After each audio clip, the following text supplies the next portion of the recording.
We are still on the first page, believe it or not. And that's a good introduction to learning Gemorah, because if you think it's going to happen at some kind of lightning pace, then you're obviously in the wrong class and trying to learn the wrong subject. Because Gemorah does require a lot of patience, and things take time to develop. And even though we're only doing the introduction at this point, and you think, gee, how confusing or how intricate can the introduction be? But it's emerged that it really is. What we've learned so far is we've learned about the concept of Mikra, which is the 24 books of the Tanakh, scripture, highest authority that you can possibly get, authored by God, letter perfect, and therefore there's something to learn from literally every single letter in the Tanakh. And that will become the basis of all Jewish law, etc. Okay, so leave Gematria out of it, because Gematria is very much like an accessory to learning rather than part of the actual bulk of learning. But it's there that you should be looking, because that's the split. That's right. So people start making Gematrias about Trump is the same Gematria as Moshiach, or whatever it is. So that's obviously nonsensical. But when you're talking about words in the Torah where it's letter perfect, then yes, you can definitely put a weighting on a Gematria. So then we spoke about the Mishnah, that the Mishnah is the first project of consolidating information that was originally passed down just verbally, what we call the oral Torah. And so the first record of the halachic elements of the oral Torah became known as the Mishnah. It's incredibly succinct. The idea was that it should be portable, that you should be able to go anywhere in the world with the Mishnah at your side, and then you'd know exactly what it is that you have to know in order to live as a Jewish person, because you'd have all the information over there in literally just highlight bullet points. But at the same time, we identified last week that the Mishnah may include debate. It's not always just telling us straight, this is the law. Sometimes it does include debate as well. The Mishnah is very, very carefully crafted, and therefore it is considered to be word perfect. And therefore it's a very high authority when you're coming to determine what the law is. If something is presented in the Mishnah, you have to take it extremely seriously. We also saw last week that the person who eventually compiled the Mishnah was Rabbi Yehuda Hanasi, right? Otherwise known as Rebbe, otherwise known as Rabbeinu HaKadosh. And that was his his great achievement, his great project, was bringing together all of the discussions that had happened over multiple generations into this format called the Mishnah. That's where we got up to last week. So the Jerusalem Talmud and the Babylonian Talmud are the same Mishnah. We're getting to that, but we're not there yet, because there's something else that we have to look at first, possibly one of the blurriest topics in the great sea of Talmud, and that is, as you go left from the Mishnah, the diagonal down left, you get to something called the Brisa. Now, bear in mind that many of the names that we're going to encounter over here are Aramaic names. So Mishnah is very much from a period in history that is in Israel before Jews are living in the diaspora en masse. There were certainly Jews living in the diaspora. Just to give you a little illustration, the very famous sage Hillel was born in Babylonia. Again, not to be confused with Babylon, the ancient empire. Babylonia is a district of the Roman Empire that covers what pretty much today would be like Iran and Iraq. But it's not to be confused, because there's also a chronological confusion. So Hillel is sometimes actually referred to as Hillel HaBavli, the Babylonian Hillel. He was an unusual person. He kind of bucked the trend. He was a sage who came from outside of Israel to study in Israel and then became one of the leaders in Israel. It's unusual for an outsider to become a leader. So it's important to know that there's Aramaic in the ethos, in the community already at this point in time. It's also important to note that there is Jewish Aramaic and there is regular Aramaic. Maybe similar to the difference between Yiddish and Germanic languages. They sound very similar, they have a lot of the same words, but it has Jewish flavor. And so Jewish Aramaic is much closer to Hebrew than perhaps regular Aramaic might be. Now, because there's Aramaic already in the ecosystem at this point in time, so it's not surprising to us that we're using Aramaic words to refer to certain things, like the word brisa. It's also quite apt that it's an Aramaic word, because brisa refers to certain conversations that were recorded at the same time the Mishnah was developing.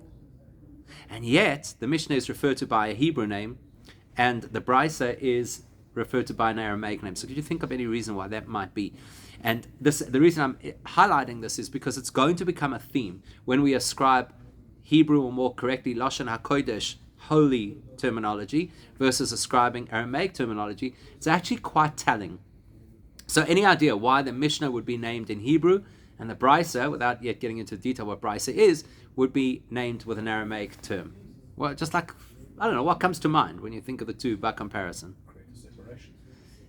Degrees of separation. So create a separation. So you want to make a distinction between the Mishnah and the Brisa. Okay, what's the distinction we want to make? I think the one is, if you know about levels of holiness, maybe seriousness or superiority. Okay, so you're saying that if I ascribe a Hebrew name to something, that implies some level of superiority or authority, whereas if I apply an Aramaic name, it implies a lesser authority. Okay, and I agree with that. Now the question is why? Why would that indicate greater or lesser authority or spirituality or superiority? Why would that language make a difference? What was Aramaic? Aramaic is like Yiddish. It's the language that people spoke in their societies outside of Israel. So it was spoken by the Jews. Like I'm saying again, it's a Jewish Aramaic. There's Aramaic on the streets, and then there's Jewish Aramaic. So, but it's like their little cultural language. So, what's the significance of Hebrew versus Aramaic? Hebrew is original, it's pristine, it's the holy tongue, it's the language the Torah was written in, it's a language that is associated with the Holy Land. Aramaic is a language that is from outside of Israel, so it's from a less holy environment. It's not an original Jewish language, it's developed over time, so it has all of the symptoms of something that is outside of the, so to speak, core of Judaism. And so when we use a Hebrew word to describe something, we're illustrating this is obviously the epicenter. And when we start to use an Aramaic word, we're often referring to something which is a little bit more on the periphery. And that's exactly the case here. The Mishnah is the core of the compilation of Jewish law, and the Brises are things which are on the periphery of those conversations. So if you know a little bit of Aramaic, you will know that the word bar, which is where Brisa comes from, bar, the two letters, could mean son of, like bar mitzvah, but it could also mean bara, outside. So we talk about things which are inside. We talk about gavoi, things that are inside, and things that are outside. We call them baroi, things that are outside. So brisa implies that this is something which is on the outside, it's on the periphery of the whole Talmudic development. And the reason for that is because these are the same halachic discussions and debates that were happening at the same period in history, the few generations of the iterations of the Mishnah, but we could never consolidate the accuracy of these comments to the same degree as the Mishnah, so they had to remain on the periphery. So it's like a rank. There's exactly a ranking. So something in the Mishnah means it's been absolutely due diligenced. Like it's 100%. We know that what we're getting is absolutely accurate. Therefore, it has high authority.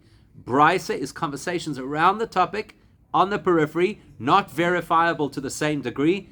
Therefore, has great authority, just not equal authority because there might be some blurring. So, for example, if you quote a Brisa to support your particular theory, I could say that Brisa wasn't accurate. I mean, I can't just say it as a defense mechanism. I'd have to be able to illustrate why I think it's inaccurate, but that'd be a valid response. If you quoted a Mishnah to defend your position and I say that Mishnah is inaccurate, I'll get thrown out of the yeshiva.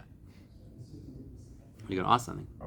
Is it less respected? Were the people less respected? The people are the same people. They're the same sages. They chose the gem and put in the Mishnah. Correct. So they're the same sages, but it's the level of verification process that could be or could not be applied. In other words, whether you could go back and verify to the same extent, determined whether it went into the core Mishnah or on the periphery of the Brisa. The arguments from the Brisa, is the Mishnah the conclusion of the distillation of... Not necessarily, because there could be subjects that are discussed in the Brisa that didn't get to be discussed in the Mishnah. That's also a possibility. So it's not always that the Mishnah will resolve for what's in the Brisa. And often the Brisa will also give us ancillary information that adds more insight into what the Mishnah is telling us, rather than just, a debate or clarity on a halachic decision. Could just help us understand the subject more fully. So that's the benefit of the Brisa. It will often fill in gaps of information we don't necessarily have in the Mishnah, but won't necessarily have bearing on what the halachic outcome is going to be. Okay. Almost lead up to the Mishnah. It may not lead up to it. It might just be the conversation around it. So let's say that we were sitting here and having a conversation about a particular halachic issue. Is lab-grown meat fleishik? Right? So we have this conversation. Now, there's going to be many things, as you can well imagine, where that conversation is going to go. It's a great one for Shavuos night because it's going to keep us going for a long time. Now, in that conversation, many other things are going to come up. Like, for example, what about the question of if it has to be a shechted animal that you get the stem cell from? Like, how does all of that kind of stuff work? There would be a kind of a sidebar conversation. So it's going to help us determine whether it's fleishik or not. That's a conversation whether it's kosher or not. So you might have that kind of, that's what I'm trying to illustrate. You've got your core conversation that you're having, and then you've got the brisa, the stuff that's surrounding it. I'm not saying that every brisa is the conversation around the conversation, but a lot of the time that's what it's doing. It's filling in like a fleshing out and giving us a broader insight into what's on the table. So there's a whole debate. It's never going to be the answers now in the brisa. It's just another comment to fill in. I could use the brisa to build a case to be able to reach a conclusion. I can't say because the brisa said X, that is the conclusion. Does the brisa ever agree with a mission? Definitely. Plenty. So are there new Plenty. prices being brought in? Or Same period of history.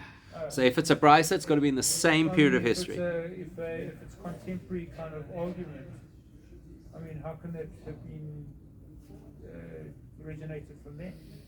I don't know. What do So you I'm mean? saying if you're talking about meat that's... I'm just using the example of how a conversation would look, where there's the core of the conversation and the information around the conversation, to illustrate that you had the Mishnah, which is the core of the discussion, with the brisa recording conversation that sometimes was just in the ether around the core. I'm not suggesting that there's going to be a brisa about lab-grown meat. So the same sages decide what's going to be in the brisa and what's going to be in the Okay, so we're Mishnah, going to talk about or that in just a second. I'm going to get to that in just a second. Who decided what goes into the brisa? And so we'll get there. Who correlated all of this? How did they So we're know going to what get there. do? That's what we're There going was to no do. internet. There was no talking to each other. Okay, so again, when we looked at the page, right, 2 weeks ago, when we looked at the page of Gemorah, and we identified that there is the commentary of Rashi and the commentary of the Balei HaTosfos, rather than saying the Tosfos, Balei HaTosfos, the masters of the Tosfos. So one of the things that I mentioned at that point was when you really study their works, you see how they had this bird's eye view of all of the information. How? Because they actually were gifted people, right? And that's why we hold these people in such high esteem, because they are so far advanced compared to where we're learning. For us, we turn the page and we may not remember what was on the previous page, and they've got this perspective that everything that the Gemara says is at their fingertips. That's how they correlated these things. You can never argue that a brisa is incorrect. You can argue that it was recorded without all the information. So you can't verify all of the detail.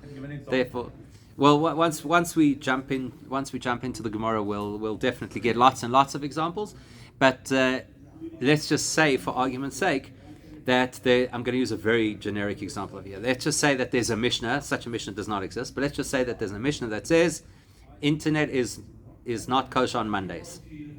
Okay, so that's the halacha. You're never allowed to use the internet on a Monday. There's a whole debate about it. Okay, then the Gemara will debate exactly how we arrive at that conclusion, which verse is it in the Torah that tells it, etc., etc., etc. Fine. So that's the Mishnah is going to tell us. There may be a brisa around that says internet is not permitted on a Tuesday. And the sages will then say, well, we know that the Mishnah concluded X, so the information that's in the brisa obviously was not finally verified, and therefore that's a bit hazy. That information is a bit hazy. That's an extreme example where you actually say the brisa's information is hazy and therefore not accepted. This is the authority we accept. Okay. So how do you know that you're dealing with a brisa as opposed to a piece of Gemara? Again, the brisa is from the same period of history as the Mishnah, so therefore brisas will always be in Hebrew. So, and this is it. This is as far as Hebrew goes. I'm getting there. So this is as far as Hebrew goes, which means that anytime you see something in the Gemara that is in Hebrew rather than Aramaic, you know that something's being quoted. The people who wrote the Gemara did not speak it in Hebrew, even though obviously they were fluent in Hebrew, but they did not write the Gemara in Hebrew. So anytime that there's something in Hebrew in the Gemara, that is a giveaway that we are now quoting. And then you have to ask yourself, why are we quoting? Are we quoting to raise a question, or are we quoting to prove a point, or are we quoting to start a conversation by saying the Torah says X, what does it mean? Or the Mishnah says X, what does it mean? But we have to just know that once we become more familiar with the language, you'll be able to identify what is not Hebrew and what is, what's Aramaic, what's Hebrew. And that's going to be very helpful, because the minute we recognize the symptoms of Hebrew, we know it's a quotation. It's going to help us contextualize. It's going to be one of the main road signs of trying to navigate Gemorah. Okay?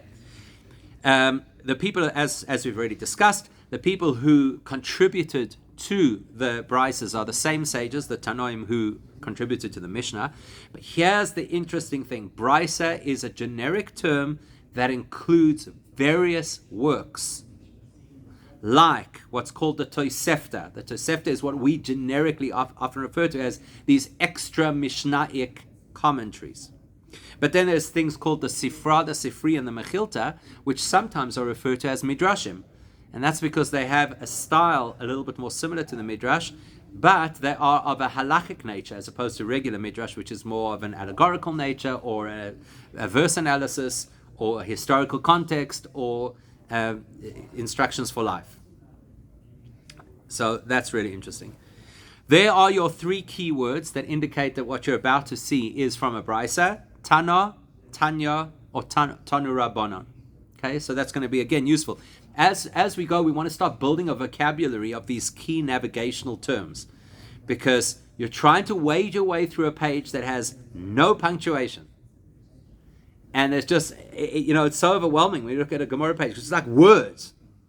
And these navigational terms are going to be the make it or break it, whether you can find your way through a Gemorah or not. So as we go, we want to develop this vocabulary of these navigational terms. Tana, Tanya, Tanu Rabbanon. Tell me, I'm quoting a Brisa or a Tosefta. And we're going to use those terms interchangeably. Could the same sage do a Brisa and a Mishnah? Yeah, absolutely. Not only that, we may have a Brisa that quotes the same sage saying something that sounds different to what he said in a Mishnah. In which case we'll say, yes, well, that's why the Brisa was unverified, because what he said in the Mishnah is what we accept as his actual opinion, and the Brisa was another version of what his students reported, or the students of his students reported, but it's not binding because we actually have the Mishnah version of it. I thought the Mishnah was a single author. It's a single compiler, but it's many contributors. Okay? And so who was responsible for putting the Brisas together? As you see over here, Rabbi Yoshaya and Bar Kapora. These are the tail end of the Mishnaic period. The last sages, basically, amongst the last sages of the Mishnaic period, they're the ones who put together these Brisas. They got everyone's opinions and they made up. They didn't get everyone's opinions. There were conversations that were going on and on. People were recording those conversations. Those people generally who were recording those conversations are called Tanoim. And somebody had to put that all together and compile it in some kind of a sequence that actually makes sense by topic. They had to edit. They had to verify. That's their job. What was it? So these were scrolls. In those days, there were scrolls, loose scrolls that people had on various topics. The Rebbe's letters, right? You talk to someone who's going to write them down. The difference is the letters were actually either dictated or or actually personally written, And you reviewed but he'd edit. Right, and that's really the point of it. Okay, so So when they had these discussions, is that when they wrote them down? no. They didn't record them immediately necessarily, or maybe they did record some of the things, but the actual work of recording it together in a written form happens at the tail end of that period by Rabbi Yehuda Anasi in the case of the Mishnah, and by Rabbi Oshaya and Bar Kapar in the case of the Brisa.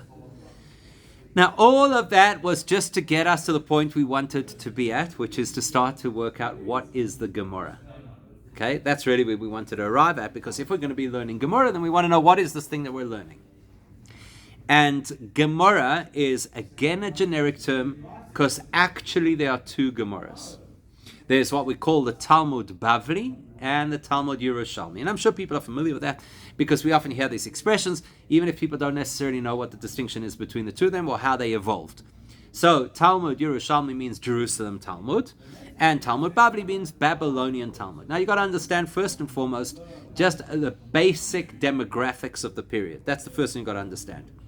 So the Mishnah is being compiled after the destruction of the temple, during the time of the Roman occupation. The Roman occupation of Israel is a brutal period in Jewish history. Sometimes was just brutal, and sometimes was really brutal. That's basically the difference. Right? With tiny little pockets of breathing space. So Rabbi Yehuda Hanasi, for example, lived in a pocket of breathing space because he was friendly with Marcus Aurelius, who was quite nice to the Jews, compared to any of his predecessors or successors. But not long before that, in the period of Rabbi Akiva, you had Hadrian. Hadrian was a bloodthirsty murderer who tortured and brutalized the greatest Torah sages and outlawed Torah learning. So that's what we say in the Yom Kippur davening, right? So you got to understand the demographic. If you were living as a Jewish person in occupied Israel, occupied by the Romans, by the way, the only time in history that the land of Israel was occupied was only by people who were not Jewish. There are multiple occupations, but by external foreign forces, eventually including the Ottomans, who were a foreign force in Israel. So the point is, if you're living under Roman occupation, you can't escape the Roman Empire. There's nowhere to go. The developed world was all pretty much the Roman Empire. But you could live an easier life if you migrated east and went into the Babylonian region, because there the Romans were not so hell-bent on destroying Judaism. It was much more about destroying Judaism in Israel. So many people left. Some left by choice, some left because they were sold off into slavery, the same into Western Europe. This is the first time that Jews go into Western Europe, mostly as slaves. I just came across something fascinating this week that, on Mondays and Thursdays we have the long Tachanon, V'hu Rachum. That was composed by Jews who were put onto ships by Vespasian. Now, Vespasian is like 200 years before this. I'm saying the Mishnah, not even the Gemorah. They were put onto ships, set afloat in the Mediterranean, and they broke the rudders of the ships in the hope that the Jews would just sail, eventually die of starvation and exposure. They're trying before that, but so that's the story. And these people who survived that and eventually made their way to the south of France, that's where they washed up. They went through a relatively decent period when they first got there, and then the new leadership came and confiscated everything they had built up. These refugees who came with nothing and built themselves up in a number of years, and then everything was taken from them.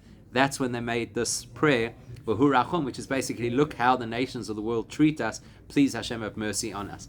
So you can understand that they were living under very, very difficult circumstances, and a lot of Jews didn't want to live in Israel. Remember, there's already a Babylonian community from beforehand, from the Babylonian exile. There were people who never came back. There's Jews living in these places. And so many, many Jews migrate, either by choice or are forced, and they land up developing these massive communities in Babylonia. Maps, I can say Babylonia is east of Israel, so it's kind of, call it Iraq, but maybe a little bit into Iran. Okay, so that's where they are. And they start developing these very successful communities. In fact, the communities are so successful that there are places in the Gemorah where it discusses that in certain respects Babylonia should be considered on a par with Israel, in certain halachic respects. It's a fascinating topic in its own right, not for now. And there's these centers of Torah learning that develop in certain cities. Nahar Da'a, Pumbedisa, Matamachsia. These are these cities that become these massive centers of Jewish life and learning. Now, while this is happening, don't think that Israeli society shrivels up and dies. After the Mishnah is concluded, there's a man called Rabbi Yochanan who immediately starts on a project of an expanded version of explaining the Mishnah, and that becomes known as the Talmud Yerushalmi. So before the Gemorah that we always talk about began, the project already began in Israel. So the Talmud Yerushalmi, the Jerusalem Talmud, happens first. Then there's overlap because the Talmud Bavli, the whole process takes quite a long time. So you have a period of time where both Talmuds are being developed simultaneously, but the head start is in Israel, the Talmud Yerushalmi. You say that Babylonia, they were studying, what were they studying?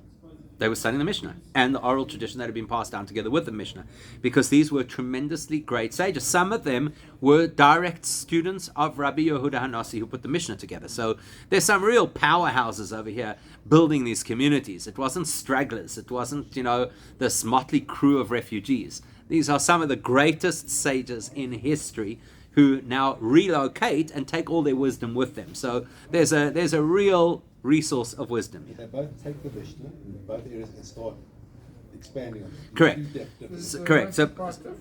So what? They must be quite different. They are quite different, which is exactly what we're going to talk about. And I'm going to illustrate that difference in one moment, because you'll see that there's a key phrase I've listed over here for the Jerusalem Talmud and one for the Babylonian Talmud. You'll see why that is so significant, these phrases. But hold on, we're getting there.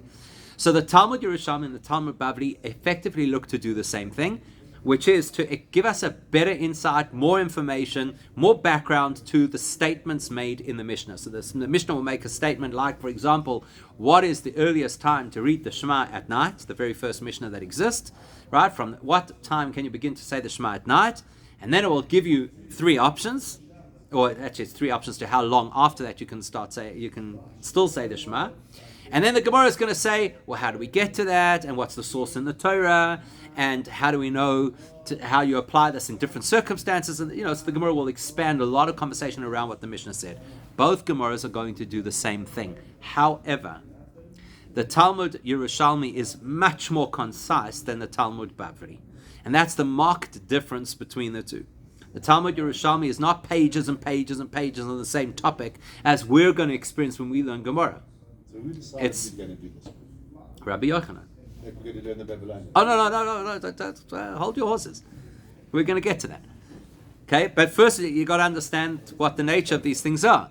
Right? So, the Talmud Yerushalmi, it's very holy, it's Torah, it's something we take extremely seriously. It isn't pure Hebrew, even though it's written in Israel. And you would have expected it to be pure Hebrew, but it's not. It brings in this Jewish Aramaic language as well. And it is compiled, the people who contribute to the Mishnah are called Tanoim. People who contribute to the Gemorah are called Amoraim. Okay? You get the Israeli Amoraim, you get the Babylonian Amoraim. So the person responsible for the Talmud Yerushalmi is Rabbi Yochanan.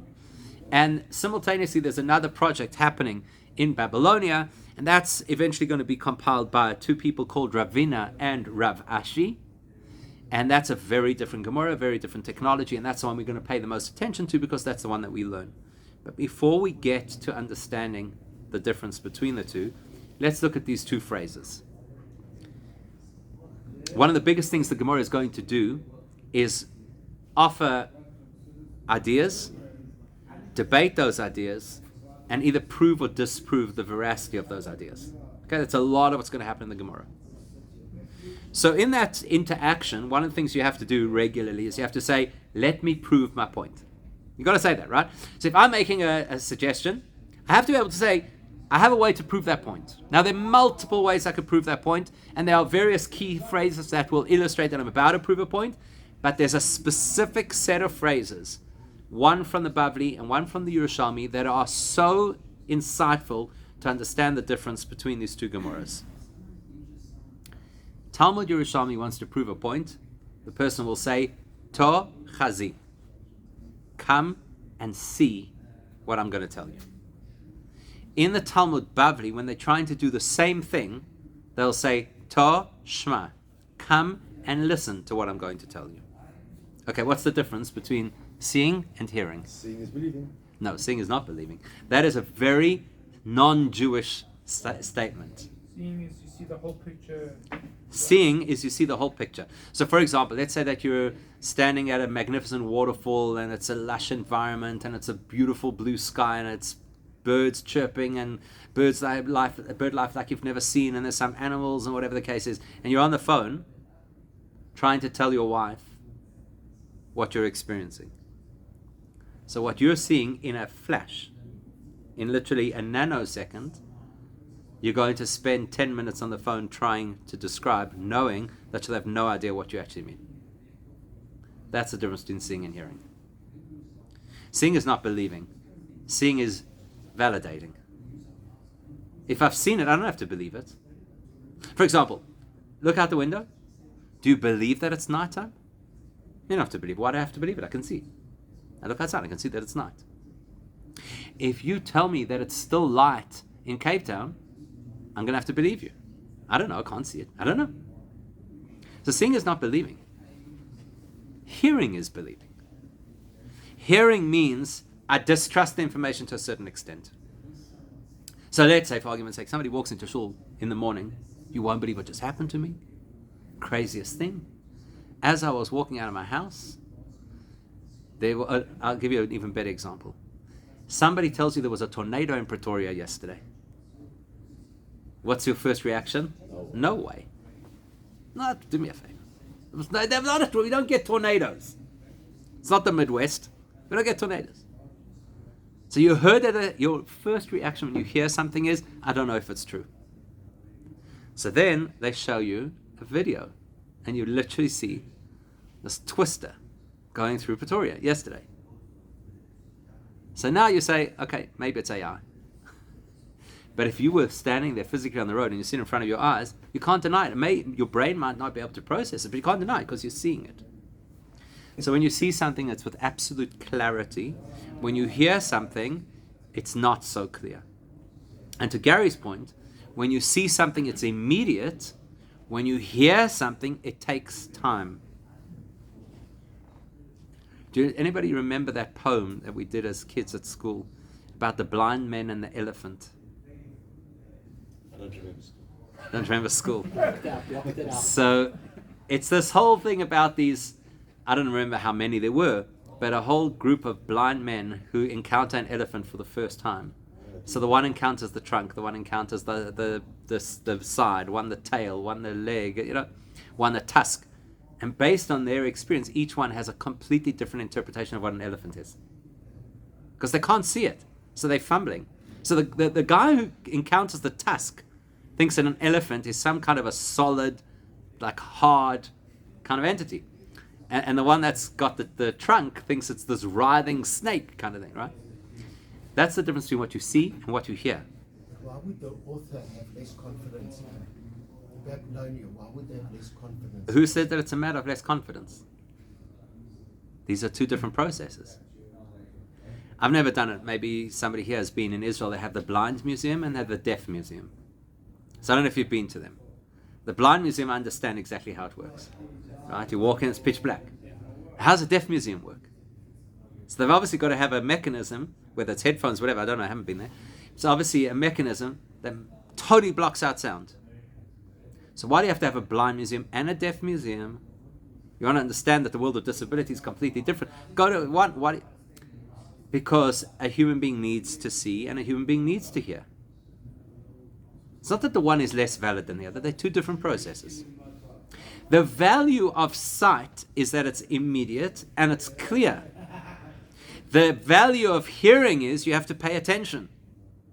And when you pay attention, you have a better chance of investing to actually work out what it means.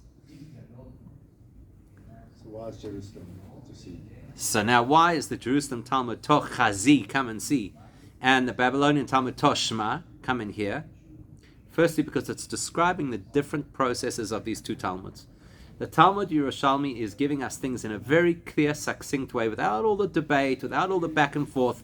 Let's just cut through everything and get to the point, so you can see what Judaism says about X and Y.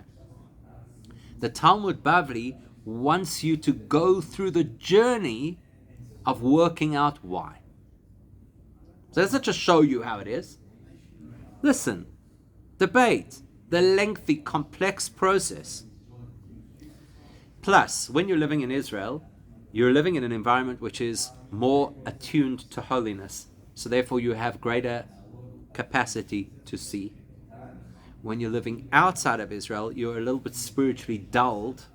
You no longer have the advantage of being able to see. The Jerusalem Talmud is written for a perfect world.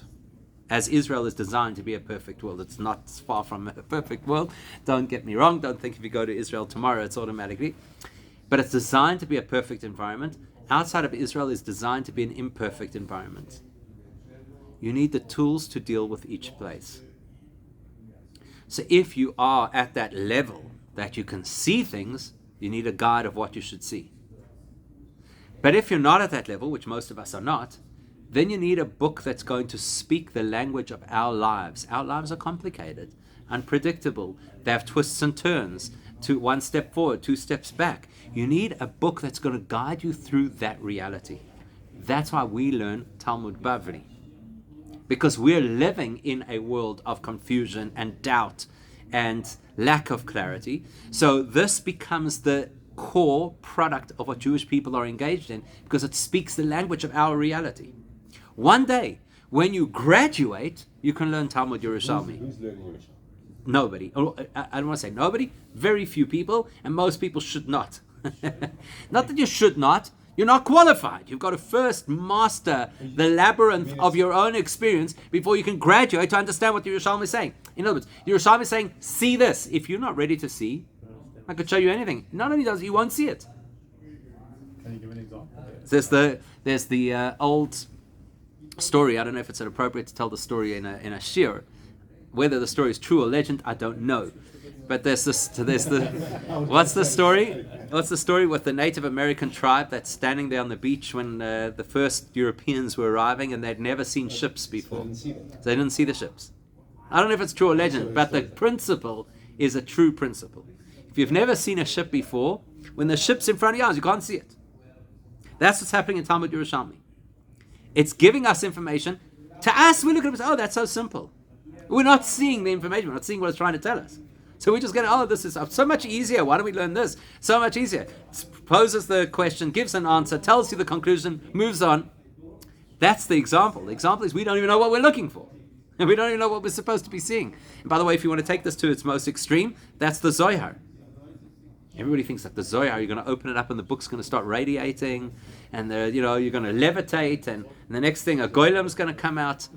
You open up the Zohar, and what's it saying? There's a verse out of the Torah, and then it gives a little story related to the verse, or a couple of words about, the queen in her chamber and whatever. And you think, okay, I know exactly what's flying over here. It's this, it's the fables of Judaism.